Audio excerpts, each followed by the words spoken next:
இன்னும் என்னால கம்ப்ளீஷன் பண்ண முடியல சாமி, எப்படி பண்றது எனக்கு தெரியல. உங்களுக்கு ஏதாவது கேள்வி இருந்தா ஆன்சர் பண்ணிடுறேன். புரியுது எனக்கு. புரியுது உள்ளே இருந்து எடுக்கணும்னு சொன்னீங்கல்ல. அதாவது உங்க வாழ்க்கையில நீங்க சந்திச்ச பெரிய ஒரு பலவீனமான நிகழ்ச்சி ஏதாவது ஒண்ணு சொல்லுங்க. ஸ்கூல்ல படிக்கும் போது இருந்துச்சு சாமி. என்ன நடந்தது? ஹாஸ்டல் விட்டு வந்துட்டேன் வீட்டுக்கு. அதுக்கப்புறம் மருத்துவரி கொண்டு விட்டாங்க அப்பா. அப்பவும் சொல்லாம வந்து பஸ் ஸ்டாண்ட்ல படுத்துட்டேன். வரும்போது நமக்குன்னு யாருமே இல்லை அப்படிங்கிறது நடந்துச்சு.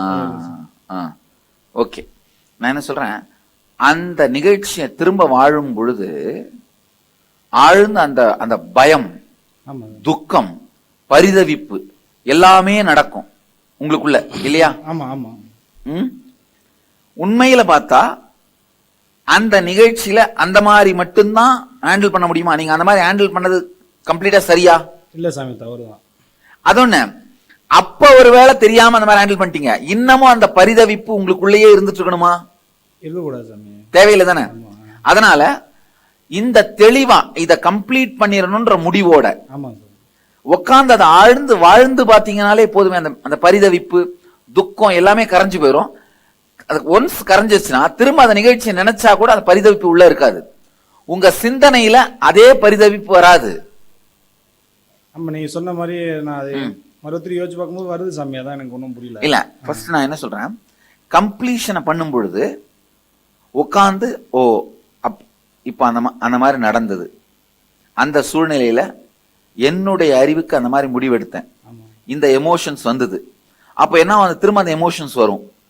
அந்த பயம், பரிதவிப்பு, துக்கம், ஏமாற்றப்பட்ட உணர்வு, இதெல்லாம் வருது இல்லையா? பெற்றோர்கள் மேல வெறுப்பு எல்லாமே வருது. இத கம்ப்ளீட்டா நடக்க அனுமதிங்க. அப்ப நீங்களே உங்களுக்குள்ள பாருங்க, இது எல்லாமே வந்தது. ஆனா அப்போ நடந்த ஏதோ ஒண்ணுக்காக, அப்ப நான் செய்த தவறான ஒரு புரியாத்தன்மையில எடுத்த அந்த உணர்ச்சி முடிவுக்காக இன்னமும் அதை நான் உள்ள கேரி பண்ணிட்டு இருக்கணுமா? இல்ல, அதுல இருந்து வெளியில தான் சாமி வரும். அதுதான் இப்ப இந்த தெளிவோட அதை வாழ்ந்தீங்கன்னாலே அது மெல்ட் ஆக ஆரம்பிச்சிரும். இல்ல, புரியுதா என்ன சொல்றேன்? எத்தனை தடவை கம்ப்ளீஷன் பண்ணீங்க? நேத்து நைட்டு படுக்கும் போதோட போய் பார்த்துதான் சாமி பண்ணீங்க. சரி, ஓகே, திரும்ப கம்ப்ளீஷன் பண்ணுங்க. அந்த கம்ப்ளீஷன் கான்செப்ட் புரிஞ்சிருச்சு இல்லையா? திரும்ப பண்ணீங்கன்னா ஒரு அந்த உணர்ச்சி கொந்தளிப்பு மெல்ட் ஆயிருச்சுன்னா, அந்த எமோஷனல் கொந்தளிப்பு மெல்ட் ஆயிருச்சுன்னா திரும்பவும் அதே உணர்ச்சிக்குள்ள போனீங்கன்னா கூட அந்த துக்கம் இருக்காது. அது மட்டும் இல்லாம அந்த துக்கம் இப்ப உங்க எல்லா வாழ்க்கையோட தினசரி சிந்தனை, நடவடிக்கை எல்லாத்தையும் இருக்கும் பாருங்க, அது இல்லாம மெல்ட் ஆயிடும். நல்லது. ஆனா கான்செப்ட் புரியுதுல, கம்ப்ளீஷன் கான்செப்ட். அப்ப சரி, ஓகே, நீங்க சொல்லுங்க, என்ன கேள்வி எக்ஸாக்டாங்க? அதே சூழ்நிலை திரும்ப வரும்போது சாமி, நம்ம கம்ப்ளீஷன் அதோட சேர்ந்து வாழணும்னு சொல்லி நல்லா புரிஞ்சுக்கோங்க. இப்போ உங்களுக்கு இருக்கிற ப்ராப்ளம் செல்ஃப் டவுட். கம்ப்ளீஷன் நடந்ததோ இல்லையோ, பண்ணனோ இல்லையோ, ஒழுங்கா ஆச்சா இல்லையா. இந்த 7:30 சனிக்காக திருநள்ளாறுல போய் குளிச்சுட்டு வந்தோம்னா, தரிசனம் பண்ணிட்டு வந்தோம்னா, கரெக்டா குளிச்சனா, கரெக்டா முழுகி எந்திரிச்சனா, அதுல சொன்ன மாதிரியே எல்லாத்தையும் ஒழுங்கா பண்ணனா, சனியை கரெக்டா சரி பண்ணிட்டனா, ஒரு செல்ஃப் டவுட் இருந்துகிட்டே இருக்கு. எத்தனை பேர் இதை அனுபவிச்சிருக்கீங்க? ஒரு செல்ஃப் டவுட் இருந்துகிட்டே இருக்கு பாருங்க. அதுதான் இப்ப உங்களுக்கு இருக்கிறது.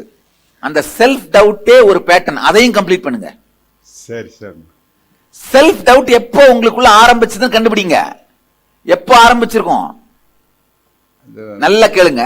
செல்ஃப் டவுட் எப்ப தெரியுமா வாழ்க்கையில் ஆரம்பிக்குது? உங்க மமகாரம் வேறையாவும் அகங்காரம் வேறையாவும் இருந்து நீங்க செயல்பட ஆரம்பிக்கும் போது, நீங்க ஃப்ராடுன்னு உங்களுக்கே தெரியும் போது உங்களுக்குள்ள வர்றதுதான் செல்ஃப் டவுட்.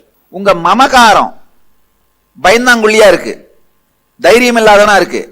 அகங்காரம், நான் பெரிய ஆள்றா, எனக்கு தெரியாதாரா உனக்கு. இப்ப இந்த முகமூடியோட நீங்க வாழ ஆரம்பிக்கிறீங்களா, அப்போ உங்களுக்கே தெரியும் நீங்க ஃப்ராடு பண்றீங்கன்னு, இல்லாததை காமிக்கிறீங்கன்னு. அப்ப ஆரம்பிக்கிறது தான் செல்ஃப் டவுட். உங்களை நீங்களே சந்தேகப்படுறது. அது அப்படியே தொடர்ந்து உங்க வாழ்க்கையில வந்துட்டே இருக்கும். ஏன்னா மமகாரம் வேறையா இருக்கு, அகங்காரம் என்னவா இருக்கு, வேறையா இருக்கு. உங்க முகம் வேறையா இருக்கு, முகம் மூடி வேறையா இருக்கு. புரியுதா? அப்ப ஆரம்பிக்கிறதா அந்த சுய சந்தேகம், செல்ஃப் டவுட். அதாவது மத்தவங்க உங்களை சந்தேகப்படாத மாதிரி நடிச்சிருவீங்க, ஆனா நீங்க உங்களை சந்தேகப்படாத மாதிரி நடிக்க முடியுமா? முடியாது. அதனாலதான் வள்ளுவர் ரொம்ப அழகா சொல்றாரு, மத்தவங்க எல்லாரையும் ஏமாத்திரலாம், ஆனா நம்மளை ஏமாத்த முடியாது. தன்னெஞ்சு அறிவது பொய்யற்க, பொய்த்தபின் தன்னெஞ்சே தன்னை சுடும். அந்த தன்னெஞ்சு அறிவதை பொய்த்ததால் தான் தன்னெஞ்சு என்ன பண்ணுது? தன் மீது சந்தேகத்தால் தன்னை சுடுது. மமகாரம் ஆவதை மாற்றற்க, மாற்றிட தன்னைத்தானே சந்தேகம் சுடும்.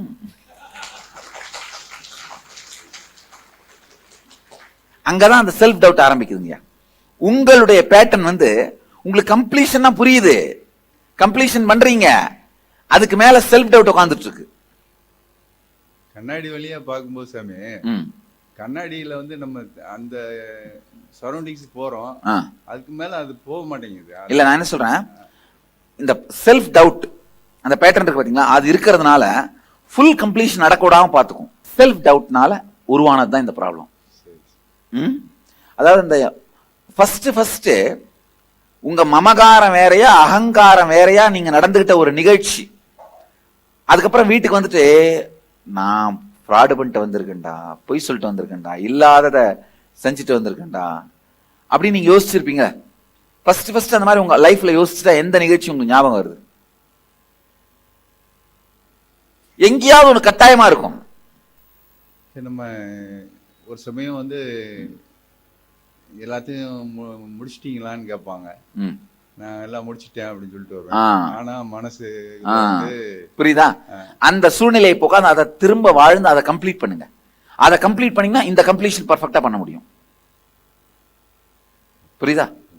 எத்தனை பேருக்கு இப்போ உங்க செல்ஃப் டவுட் அப்படிங்கிற கான்செப்ட் புரியுது? தன்னைத்தானே சந்தேகித்தல். எப்ப உங்களை நீங்களே முதல்ல சந்தேகப்பட ஆரம்பிச்சீங்கன்ற அந்த நிகழ்ச்சியை கண்டுபிடிங்க. ஐயா, ஒரு முக்கியமான விஷயம் தெரிஞ்சுக்கோங்க. உங்களை ஏமாத்துறதுக்கான முதல் படி என்ன தெரியுமா? அந்த மீன் பிடிக்கணும்னா அந்த தூண்டில்ல உணவு இருக்கணும். மீன் அதுல வாய வச்சதுன்னா உடனே போச்சு. அந்த மாதிரி உங்களை ஏமாத்துறதுக்கான தூண்டில் என்ன தெரியுமா? உங்களுக்குள்ளேயே உங்களுக்கு இருக்கிற செல்ஃப் டவுட் தான்.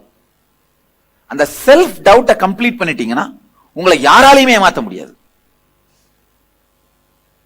யாராலையும் உங்களை ஏமாத்த முடியாது. செல்ஃப் டவுட் இல்லாம போச்சுன்னா யாராலையுமே நம்மளை ஏமாத்த முடியாத ஒரு பெரிய ஸ்திரத்தன்மை வந்துடும். பிரச்சனை என்ன? செல்ஃப் டவுட்டோட ரொம்ப நாளா வாழ்ந்துட்டீங்க. அதனால உங்களால உங்களையே நம்ப முடியாது. அந்த குழந்தைகளுக்கு நாங்க பண்ற முதல் வேலையே என்னன்னா, குருகுலத்துல அந்த கம்ப்ளீஷனை கத்து கொடுத்துறோம். குழந்தைங்க என்ன பண்ணுதுங்க? ரொம்ப ஈஸியா பிடிச்சுக்குதுங்க. நீங்க இத்தனை வருஷத்துக்கு அப்புறம் கத்துக்கிறத அந்த குழந்தைங்க 5-6 வயசு 7-8 வயசு 10 வயசுக்குள்ள கத்துக்க ஆரம்பிச்சிடுறாங்க. கொஞ்சம் நினைச்சு பாருங்க, இந்த கம்ப்ளீஷனை சின்ன வயசுலயே கத்துருந்தா உங்க வாழ்க்கையில எவ்வளவு துக்கமும் கஷ்டமும் கம்மியா இருந்திருக்கும், எவ்வளவு சஃபரிங் கம்மியா இருந்திருக்கும். அது மட்டும் இல்ல, செல்ஃப் டவுட்டை கம்ப்ளீட் பண்ணிட்டீங்கன்னா உங்களை பத்தியே உங்களுக்கு ஒரு தாழாத தைரியம் இருக்கும். தன்னை பற்றியே தனக்கு இருக்கிற ஒரு தைரியம் தான் ஆனந்தம். நல்லா புரிஞ்சுக்கோங்க. தன்னை பற்றியே தனக்கு இருக்கிற தைரியம் அதுதான் ஆனந்தம். நீங்க அந்த உங்க மேல உங்க தைரியத்தை உருவாக்கிக்கோங்க. அது சாத்தியம். நல்லா தெரிஞ்சுக்கோங்க. மனுஷ உடம்பெடுத்து நான் என்னென்ன குணங்களை எனக்கு உருவாக்கிக்கிறோம் அது எல்லாருக்குமே சாத்தியம். அதை சொல்றதுக்காக தான் மனுஷ உடம்பெடுத்து விளையாடிட்டு இருக்கேன். கட்டாயமா சாத்தியம். அது எந்த இடத்துல செல்ஃப் டவுட் உங்களுக்கு ஆரம்பிச்சதுன்னு பாருங்க. யூசுவலா நீங்க அந்த லிஸ்ட் எல்லாம் எழுதிருப்பீங்களே நடந்த நிகழ்ச்சிங்க, 2வது நிகழ்ச்சியில அந்த செல்ஃப் டவுட் ஆரம்பிக்கும். அதாவது தன் மீதே தனக்கே நம்பிக்கை இல்லாமல் வாழ்க்கையை தள்ளுதல். உங்க வாழ்க்கையை நீங்க உங்களுக்காக வாழறதா நினைச்சு வாழறீங்க, ஆனா நீங்களே உங்களை பார்த்து செல்ஃப் டவுட் பட்டுட்டு இருக்கீங்க.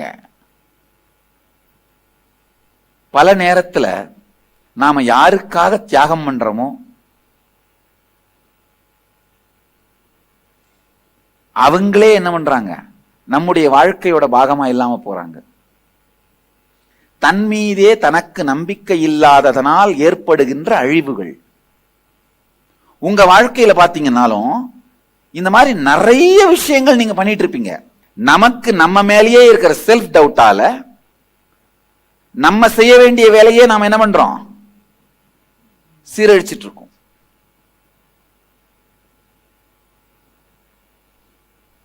இப்ப செல்ஃப் டவுட்டை கம்ப்ளீட் பண்ணுவோம். செல்ஃப் டவுட்டை கம்ப்ளீட் பண்ணுவோம். தன்னைத்தானே சந்தேகிக்கின்ற மனிதர்கள் தன்னையும் தன்னை சுற்றியும் துக்கத்தை மட்டுமே உருவாக்குவார்கள். தன் மீதே தைரியம் இருக்கின்றவன் ஆனந்தத்தோடு இருப்பான். தன் மீது தனக்கு இருக்கிற தைரியம் தான் ஆனந்தம். சொல்லுங்க, வேற என்ன சொல்ல வரீங்க? அது ரீசெண்டா நடந்த ஒரு முரண்பாடான நிகழ்ச்சியை கண்டுபிடிங்க. அதை வாழ ஆரம்பிச்சீங்கனாலே போதும், பழசெல்லாம் ஞாபகம் வந்துடும். மறதிங்கிறது வேற ஒண்ணும் இல்லையா, பலு தாங்காம, மனோ துக்கம் தாங்காம தூக்கி குப்பையில போட்டுறது. புரியுது என்ன சொல்றேன்னு? அதுதான். இதை வாழ ஆரம்பிச்சீங்கன்னா அதெல்லாம் நினைவுக்கு வர ஆரம்பிச்சு. மக்களுக்கு அறிவை தந்து, புத்திசாலித்தனத்தை தந்து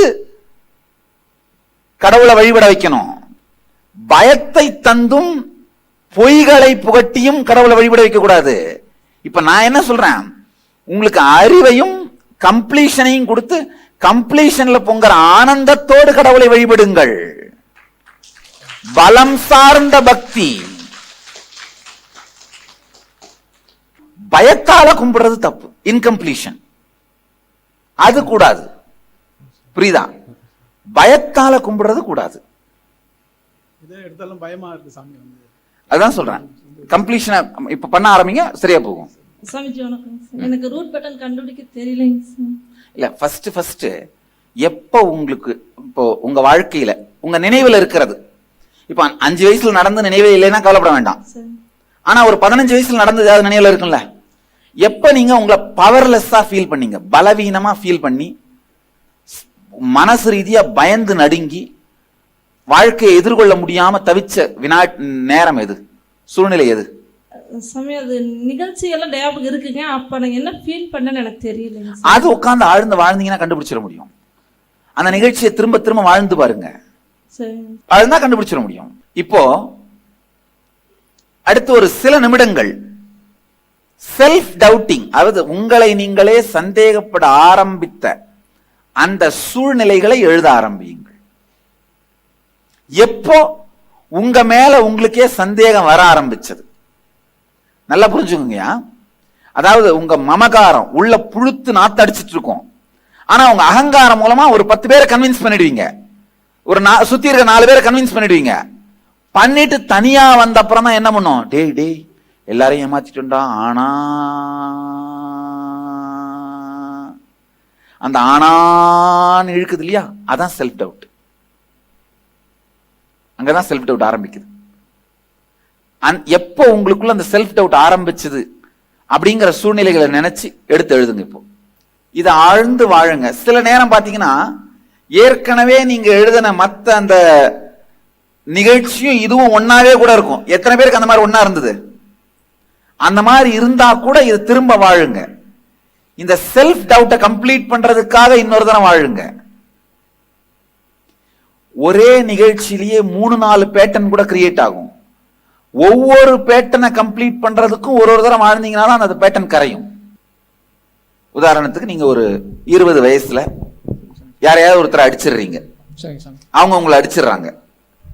அந்த சூழ்நிலையில ஏற்கனவே நீங்க வச்சிருக்கிற ரூட் பேட்டர்னும் ஆக்டிவா இருந்திருக்கும். உங்க மேல சந்தேகம் வருது பாத்தீங்களா, அந்த பேட்டர்னும் ஆக்டிவா இருந்திருக்கும்.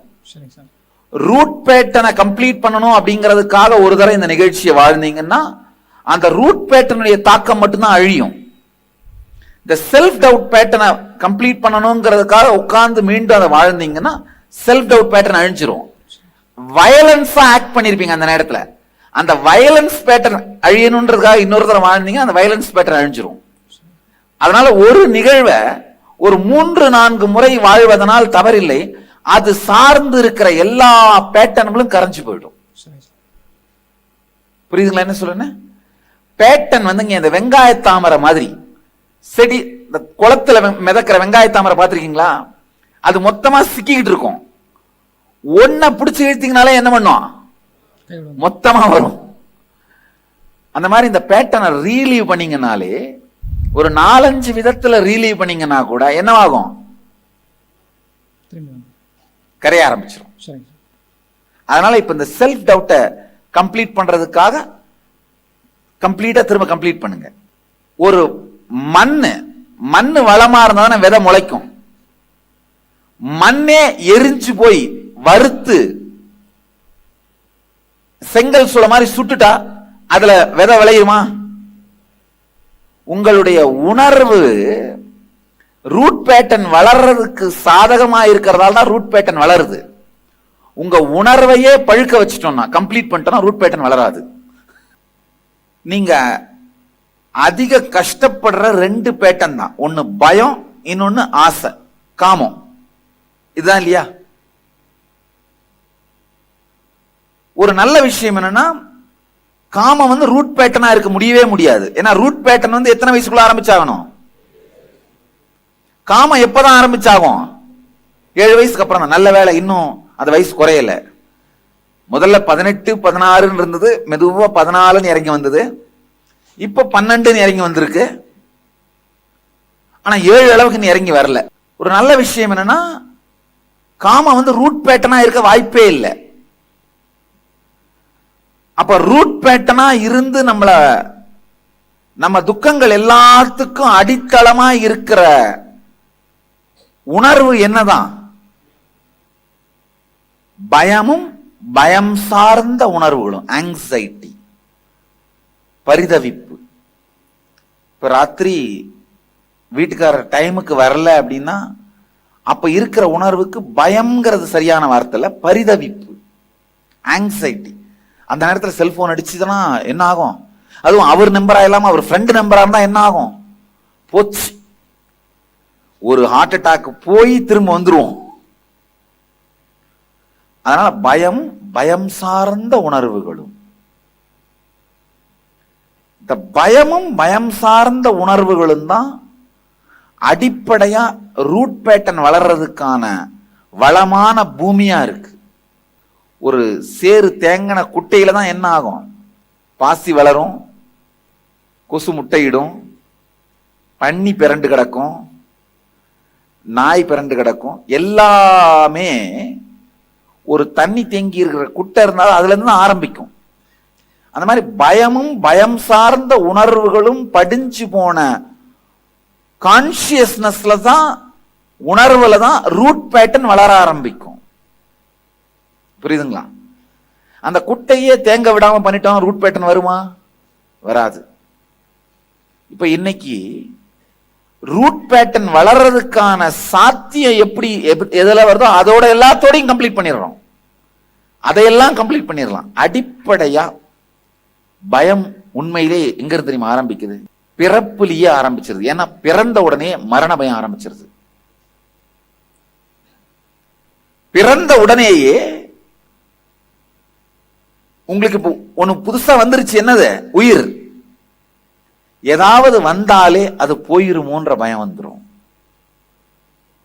வீடு வந்தாலே என்ன ஆகும்? போயிருமோன்ற பயம் வரும். கார் வந்தாலே என்ன ஆகும்? போயிருமோன்ற பயம் வரும். 2 வீலர் வந்தாலே என்ன வரும்? டியூ கட்டாம அவன் தூக்கிட்டு போயிடுவானோன்ற பயம் வரும். எது வந்தாலும் அது போயிருமோன்ற பயம் வர்றது மனித இயற்கை. அதனால உயிர் வந்த உடனேயே அது போயிருமோன்ற பயம் வர்றது என்ன? இயற்கை. என்ன சாமி 4 நாள் ப்ரோக்ராம்ல மொத்த இன்னர் அவேக்கனிங் கொடுக்க முயற்சி பண்றாரு அப்படின்னு நல்லா புரிஞ்சுக்கோங்க. ஆனா இப்ப எடுத்த உடனே சாமி இன்னர் அவேக்கனிங் என்ன டீச் பண்றாரு அதை தான் எடுத்த உடனே ஆரம்பிக்கிறாரு அப்படின்னு. காரணம் என்னன்னா, உண்மையில சாமிகிட்ட வர்ற அத்தனை பேரும் பாத்தீங்கன்னா ஒரு ஆழமான தேடுதலோட தான் வர்றாங்க.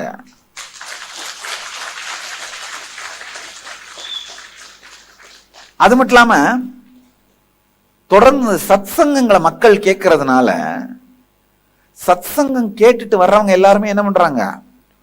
ஒரு ஆழமான தேடுதலோடு ஆழமான உண்மைகளை வாங்கி தன்னை உயர்த்தி கொள்வதற்கு தயாரா இருக்கவங்க தான் வர்றாங்க.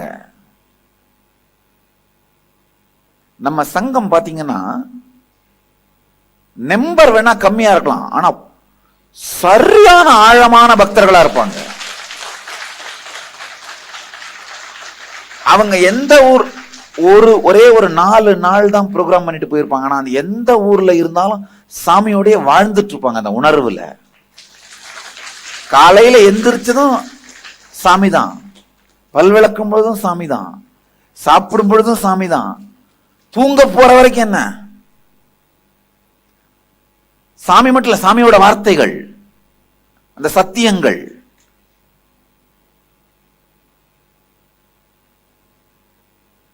நம்மளது குவான்டிட்டி வேணா கம்மியா இருக்கலாம், ஆனா குவாலிட்டி என்ன?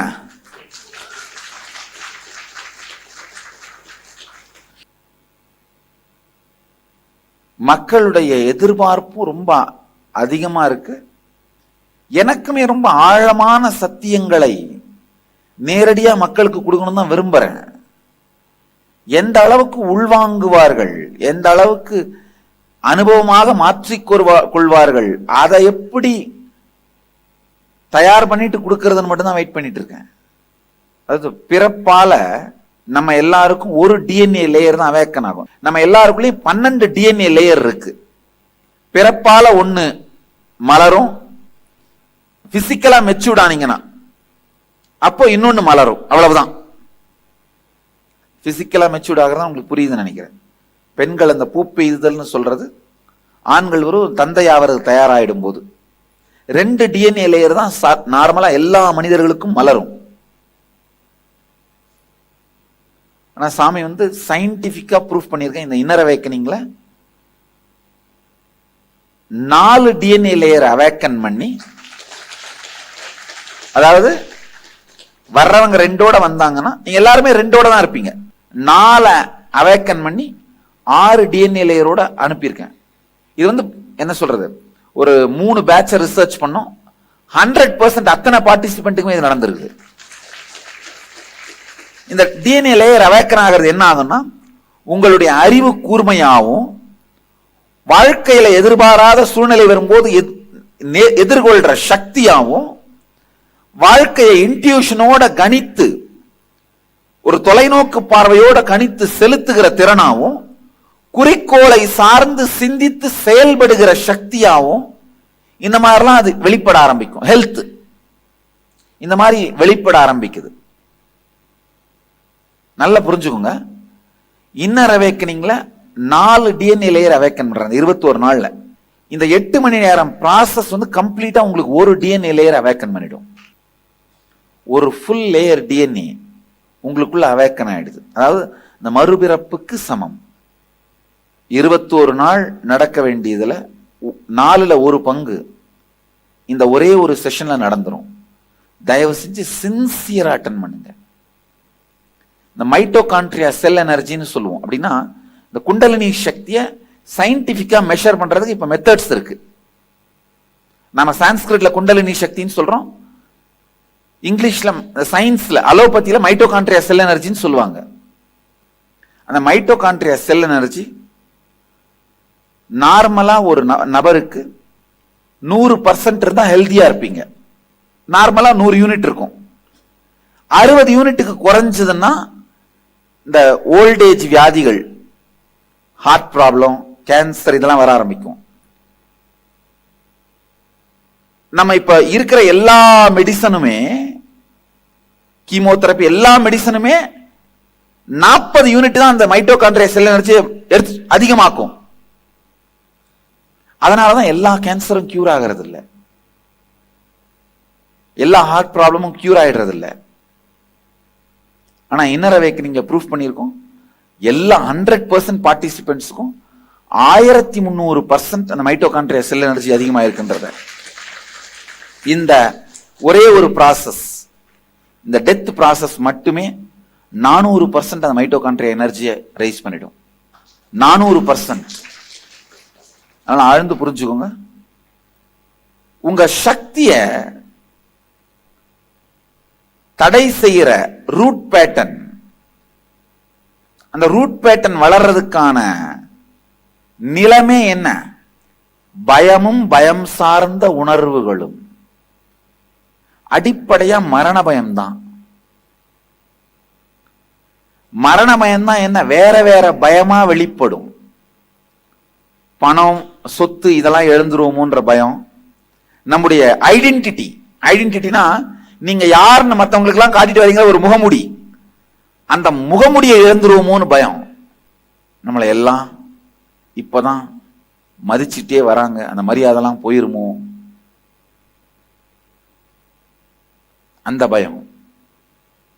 முதல்ல இந்த பயத்தை எல்லாம் கண்டுபிடிப்போம். என்னென்ன மாதிரிலாம் நம்மளுக்குள்ள பயம் இருக்கு, பயம் சார்ந்த பரிதவிப்புகள் இருக்குன்னு. அப்புறம் அதோட கம்ப்ளீட் பண்ண ஆரம்பிக்கலாம். முதல்ல கண்டுபிடிக்கிறத பண்ணுவோம். நீங்க வாழ்ந்து முடிச்சு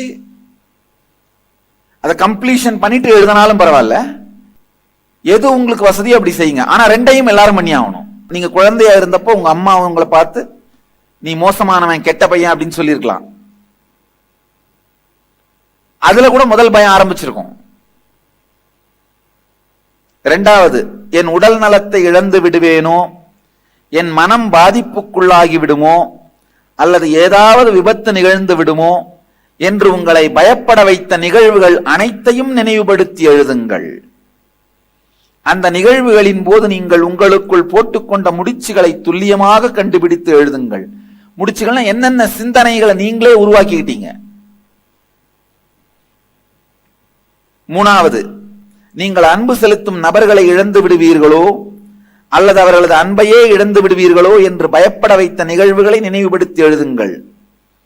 உதாரணத்துக்கு, உங்க நண்பர் உங்களை பார்த்து நீ இதை செய்யலைன்னா இதுக்கு மேல நான் உங்ககிட்ட பேச மாட்டேன், இல்ல உங்க காதலனோ காதலியோ இதே மாதிரி பண்ணிட்டு இருந்தா நம்ம முறிச்சுக்கலாம், இந்த மாதிரி சொன்னப்போ நீங்க என்ன முடிவு பண்ணீங்க, எப்படி ஃபீல் பண்ணீங்க, அதை ரெக்கார்ட் பண்ணுங்க. நாலாவது, தெரியாத விஷயங்கள், இந்த பேய், இருட்டு, சில பேருக்கு இவன் கடவுளை பார்த்து கூட பயம், முனியாண்டி வந்துரும், சாமி கண்ணை குத்திரும், இத பத்தி எல்லாம் உங்களுக்கு இருக்கிற பயம், இந்த பயம் சார்ந்த உணர்வுகள், எண்ணப்பதிவுகள், ரூட் பேட்டர்ன்ஸ், இது எல்லாத்தையும் எழுதுங்க.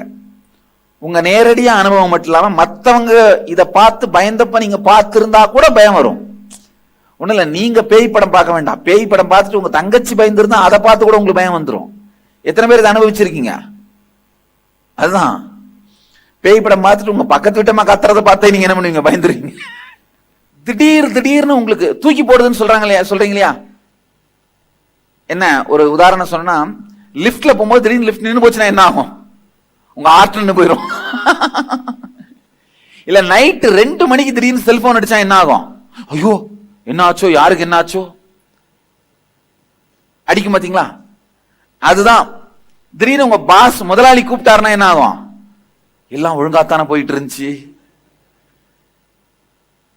ஏதாவது ஒரு சூழ்நிலையில அந்த திடீர்னு அடிக்கிற அந்த பயத்தாக்குதல்கள், அது எப்பப்பெல்லாம் அந்த மாதிரி பயத்தாக்குதல்களை உணர்றீங்கன்னு கண்டுபிடிச்சு கம்ப்ளீட் பண்றது. உதாரணத்திற்கு, முதலாளி உங்களை அழைக்கிறார் என்று உங்களிடம் சொல்லும் போது நீங்கள் உணர்ந்த பயத்தாக்குதல், உங்களுக்கு மிகவும் பிடித்த ஒருவர் உங்களை பற்றி தவறாக புரிந்து கொண்டு உங்களிடம் கடுமையாக பேசிய போது இருந்த பயத்தாக்குதல். அதான் இந்த மற்ற உதாரணங்கள் சொல்றேன். அமைதியா இருக்கும்போது நண்பகல்ல திடீர்னு காலிங் பெல் சத்தம் கேட்கும் போது தூக்கி போட்டுரும். உங்க வாழ்க்கையில நீங்க அனுபவித்த பயத்தாக்குதல்கள் ஒவ்வொன்றையும், அது உங்க வாழ்க்கையில உங்களுக்கு இப்ப நினைவுல இருக்கிற பயத்தாக்குதல்களை எல்லாம் எழுதுங்க. அதெல்லாம் கம்ப்ளீட்டா வாழ்ந்து கம்ப்ளீட் பண்ணலாம்.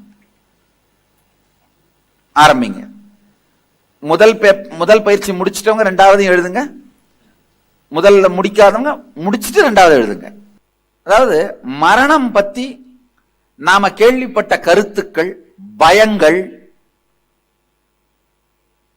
சரியானதாகவும் இருக்கலாம், தவறானதாகவும் இருக்கலாம். நான் சின்ன வயசுல முதல்ல என் பாட்டிகிட்ட கேட்டேன். என்னுடைய பெரியப்பா பையன் இறந்துட்டான், அண்ணன் இறந்துட்டான், ஒன்று விட்ட அண்ணன். என் பாட்டிகிட்ட கேட்டேன் என்ன ஆச்சு இவனுக்கு அப்படின்னு. அந்த பாட்டி சொல்லிச்சு சாமி கிட்ட போயிட்டான் அப்படின்னுச்சு. நான் சொன்னேன் போய் உடனே நான் கூட்டு வந்துடுறேன் அப்படின்னு, கோயில தான் இருக்கான்னு நினைச்சிட்டு நான் போய் கூட்டு வந்துடுறேன், அதுக்கு போய் என்னென்ன இல்ல தூரத்துல இருக்க சாமி கிட்ட போயிட்டான். அப்பெல்லாம் எனக்கு தெரிஞ்சு தூரத்துல இருக்கிற சாமினா சபரிமலை ஐயப்பன். நான் சின்ன வயசுல சபரிமலைக்கு போயிருக்கேன், அது ரொம்ப தூரம் நடக்கணும். என்னை பொறுத்த வரைக்கும் தூரத்துல இருக்கிற சாமினா ஐயப்பன் தான் அர்த்தம். சின்ன பையனா இருக்கும்போது. நான் நினைச்சேன் சபரிமலைக்கு தானே போயிருக்கான், அப்ப சரி ஓகே போயிட்டு அழைச்சிட்டு வந்துடலாமே அப்படின்னு. அப்புறமா எங்க பாட்டி சொன்னாங்க, இல்ல இல்ல திரும்பி வராத சாமி கிட்ட போயிட்டான் அப்படின்னு. மரணத்தை பத்தி நான் முதல்ல தெரிஞ்சிட்டது இதுதான். ஆனா அதிர்ஷ்டவசமா அதோட நான் நிக்கல, தொடர்ந்து தேடினேன். பல நேரத்துல உங்க வாழ்க்கையில தவறான அல்லது முழுமை இல்லாத, இப்ப நான் கேள்விப்பட்ட கருத்து தவறானதுன்னு சொல்ல முடியாது, முழுமை இல்லாதது. எத்தனை பேருக்கு புரியுது? ரெண்டுத்துக்கு டிஃபரன்ஸ் இருக்கு. தவறானது வேற, முழுமை இல்லாதது வேற. இப்போ இவங்க சொன்னது பொய்ன்னு சொல்ல முடியாது, சாமி கிட்ட போயிட்டாருன்றதான் உண்மை. ஆனா என்ன, முழுமை இல்லாதது. அந்த மாதிரி பல கருத்துக்களை கேள்விப்பட்டிருப்பீங்க. அதெல்லாம் எழுதுங்க. ஏன்னா இதெல்லாம் எழுதுனாதான், அதோடெல்லாம் கம்ப்ளீட் பண்ணாதான் நிஜமான அந்த பயம் மரணம்ங்கிற அனுபவத்துக்குள்ள போய் கம்ப்ளீட் பண்ண முடியும். அடுத்து உங்க வாழ்க்கையில நீங்க முதலையா சந்திச்ச மரண நிகழ்ச்சி, சின்ன வயசுல ஏதாவது முதல்ல ஒரு மரணத்தை பார்த்திருப்பீங்க, அது உங்களுக்குள்ள ஏற்படுத்தின பாதிப்பு. நானும் என்னுடைய ஃப்ரெண்டும், பக்கத்து வீட்டு ஃப்ரெண்டும் ரோட்ல விளையாடிட்டு இருந்தோம். சும்மா ஓடி பிடிச்சி விளையாடிட்டு இருந்தோம். அவன் ஓடிட்டு இருந்தான், சின்ன பையன். இன்னொரு 4-5 குழந்தைங்க சேர்ந்துக்கிட்டாங்க. கொஞ்ச நேரம் ஆச்சு, என்னன்னு தெரியல எனக்கு. நான் கோயிலுக்கு போறேன் அப்படின்னு சொல்லிட்டு போயிட்டேன். இந்த குழந்தைங்க அந்த ஓடிட்டே விளையாடிட்டு இருந்த குழந்தைங்க அந்த தெரு மூலையில விளையாடிட்டு இருந்தப்போ திடீர்னு ஒரு பஸ் பிரைவேட் பஸ் இந்த பையனை அடிச்சிருச்சு. பையன் ஸ்பாட்லேயே செத்து போயிட்டான். நான் ஒரு 50 அடி 100 அடி தான் போயிருப்பேன் கோயிலுக்கு போறேன்னு சொல்லிட்டு, வேற டைரக்ஷன்ல போய் கொஞ்ச நேரத்துல இங்க இருந்து ஒருத்தன் ஓடி சொல்றான், அவன் பஸ்ல அகப்பட்டு செத்து போயிட்டான்ப்பா அப்படின்னு. நான் திரும்ப வர்றேன். வரும்பொழுது இன்னும் அவன் செத்து முடிக்கல, அந்த உடம்பு இன்னும் உயிர் இருக்கு. சாமி அப்படியே நிமிர்ந்து ஆழ்ந்து அங்க என்ன நடக்குதுன்னு பாக்குறேன். தெளிவா என்னால பார்க்க முடியுது. அந்த ஜீவன் அந்த உடம்புல இருந்து வெளியில அந்த வேகமும் ஆத்திரமும் அந்த டயரை எட்டி வதைக்குது. அந்த குழந்தை அந்த டயரை எட்டி வதைக்குது. ஆனா டயருக்கு ஒன்னும் ஆகல, ஏன்னா அது பிசிக்கல் பிளேன்ல இருந்து உயிர் மூவ் ஆயிருச்சு. அதனால ஆனா அந்த வேகத்துல அந்த டயரை எட்டி வதைச்சிட்டு அப்படியே சைலண்டா போயிருச்சு. இதுதான் நான் முதல்ல பார்த்த மரணம். இந்த மாதிரி உங்க எல்லாருக்குமே அந்த முதல்ல பார்த்த மரணம் ஸ்ட்ராங்கா உள்ள இருக்கும். அந்த அனுபவத்தை விரிவா எழுதுங்க. இப்ப நான் சொன்ன பாருங்க, எப்படி எலாபரேட்டா அந்த மாதிரி தெளிவா எழுதுங்க. நீங்க ஒருவேளை அந்த ஜீவனை பார்த்திருக்க மாட்டீங்க, ஆனா என்ன நடந்ததுன்னு உங்களால சொல்ல முடியும். உங்களுக்குள்ள என்ன நடந்தது. அதே மாதிரி உங்களுடைய நெருங்கிய உறவினர் மரணம். இப்ப அந்த பையனோட மரணம் என் மேல எந்த பெரிய தாக்கத்தையும் ஏற்படுத்தல, ஏன்னா எனக்கு உறவினர் இல்ல, தூரத்து உறவினர். என் வாழ்க்கையோட நேரடியான பாகம் இல்ல. ஆனா என்னுடைய வாழ்க்கையோட நேரடியான பாகமா இருந்த என்னுடைய ஒன்று விட்ட அண்ணன், அவன் இறந்தப்போ என் மேல ஒரு பெரிய தாக்கம் இருந்தது. ஒருவேளை இந்த உலகம் நிலையில்லாததோ அப்படிங்கிறது அப்பதான் எனக்கு புரிய ஆரம்பிச்சது. அந்த மாதிரி உங்களை பாதிச்ச மரணம் என்ன, அதை எழுதுங்க. அடுத்ததா உங்க வாழ்க்கையில ஒவ்வொரு உறவையும் ஆழமா பார்த்து, எந்த உறவு இறந்து போயிட்டாங்கன்னா உங்க வாழ்க்கையை நடத்த முடியாதுன்னு நினைக்கிறீங்க, உங்க வாழ்க்கையே உடைஞ்சு விழுந்துரும் நினைக்கிறீங்க, அந்த ஒவ்வொரு பிடிப்பு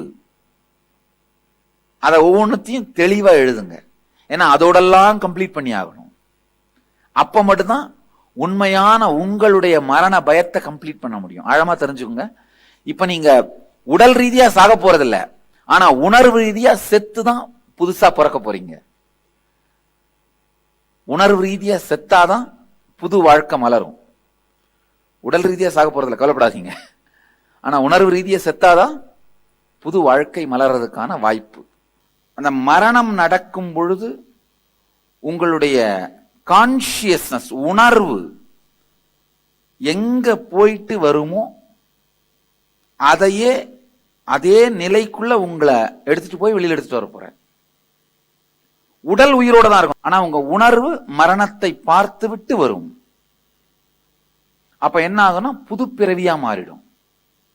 ஜஸ்ட் அது கூட ஃப்ளோ பண்ணீங்கன்னா போதும், ஃப்ளோ ஆனீங்கன்னா போதும். சாமி உங்களை அழகா கைட் பண்ணி, இது ஒரு வழிகாட்டும் தியானம், கைட் பண்ணி அந்த எனர்ஜி அந்த ஸ்பேஸுக்குள்ள எடுத்துட்டு போய் அந்த எக்ஸ்பீரியன்ஸை கொடுத்து எடுத்துட்டு வந்துடுறது. அப்ப என்ன ஆகும்னா, இந்த ரூட் பேட்டர்ன்ஸ் உருவாவதுக்கான காரணமே நான் காலையிலே சொன்னேன், சேரும் சகதியுமா இருக்கிற குட்டையில தான் கொசு ஆஸ்பத்திரியில இருந்து எல்லாமே நடக்க ஆரம்பிக்கும். அந்த மாதிரி இந்த பயம் சார்ந்த உணர்ச்சிகள், பயத்தாக்குதல், பரிதவிப்பு, இதெல்லாம் இருக்கிற உணர்ச்சிக்குள்ளதான் இந்த பேட்டர்ன்ஸ் எல்லாமே வளரும். குட்டை வறண்டு போய் அதுல ஒரு 10 வைக்க போற போட்டு கொளுத்திட்டீங்கன்னா அதுக்கப்புறம் அங்க ஏதாவது செடியோ ஏதாவது மிச்சம் இருக்குமா? இல்ல கொசு முட்டையிட்டது மிச்சம் இருக்குமா? இப்போ ஒரு 10 வைக்க போற போட்டு கொளுத்துற மாதிரி தான் உங்களுடைய மொத்த உணர்வையுமே அந்த கம்ப்ளீஷனுக்குள்ள எடுத்துட்டு போயிடுற. உங்களுடைய தனித்தனியான இன்கம்ப்ளீஷன்ஸ என்னால உட்கார்ந்து கம்ப்ளீட் பண்ண முடியாது. ஆனா மொத்த இன்கம்ப்ளீஷன்ஸுக்கும் நெருப்பு வச்சிட முடியும். அந்த உணர்வுக்குள்ள போயிட்டு வரும்பொழுது உங்க எல்லா இன்கம்ப்ளீஷன்ஸுமே பவர் இல்லாம போயிடும், கரைஞ்சு போயிடும்.